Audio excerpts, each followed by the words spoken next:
The first murder in the Bible. Why did Cain kill Abel? According to the Bible, full story. Part 1. The beginning after Eden.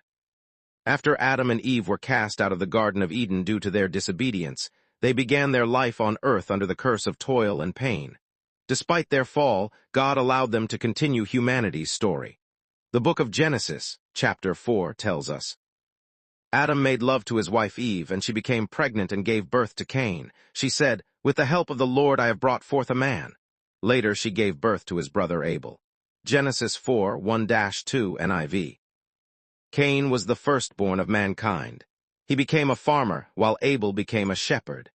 These two brothers would soon become part of a tragic event that changed the course of human history forever, the first murder. Part 2, Two Offerings, Two Hearts. As time passed, both Cain and Abel brought offerings to the Lord.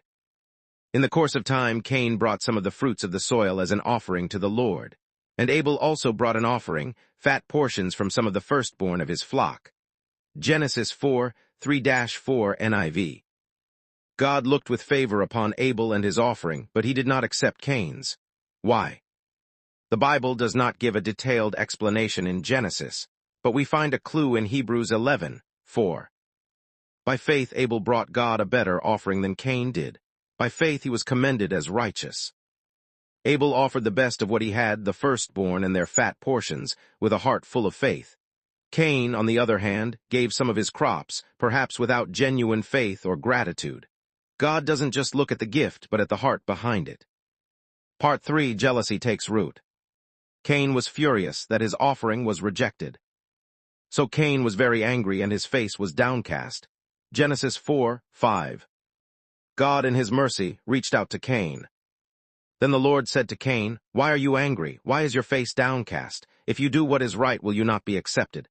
But if you do not do what is right, sin is crouching at your door. It desires to have you, but you must rule over it."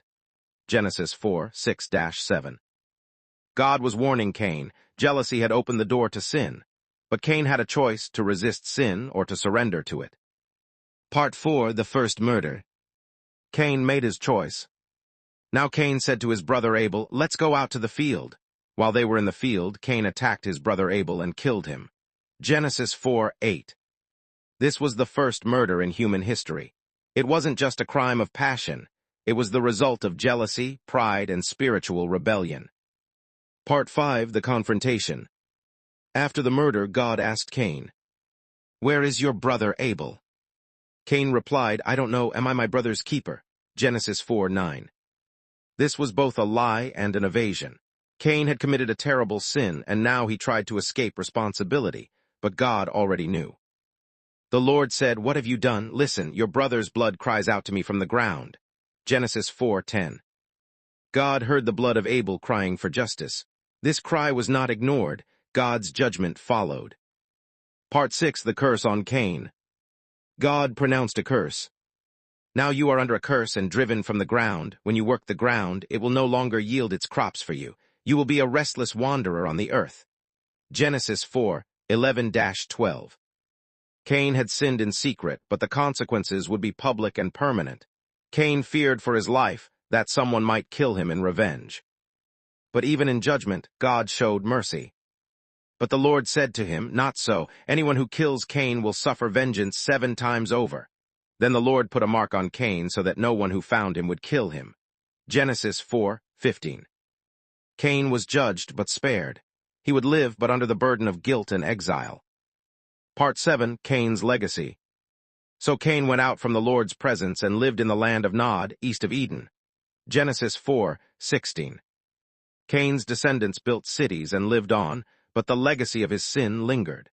His choice to let jealousy and anger overpower faith became a warning for all generations to come. Part 8. The voice of Abel still speaks. The New Testament remembers Abel not just as a victim, but as a man of faith. By faith Abel still speaks even though he is dead. Hebrews 11:4. Abel's blood cried for justice, and his life testified to the power of true worship. He offered his best, and even in death his example lives on. Part 9. Jesus versus Cain, a greater blood speaks. There's a powerful comparison in Hebrews 12:24. You have come to Jesus, the mediator of a new covenant. and to the sprinkled blood that speaks a better word than the blood of Abel. Abel's blood cried out for judgment, but the blood of Jesus shed on the cross cries out for mercy. Jesus forgives where Cain destroyed. He redeems where Cain wandered. Part 10, Lessons for us today.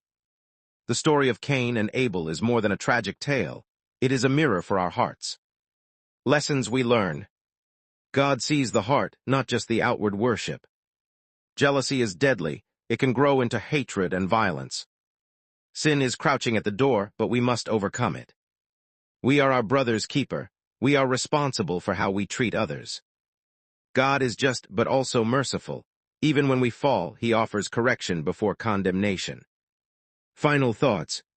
Cain had a choice, and so do we. When jealousy, pride, or anger tempt us, will we rule over sin or let it rule over us? Abel chose to worship God with faith, sincerity, and sacrifice. His story teaches us that even if the world rejects us, God sees and honors the heart that seeks him.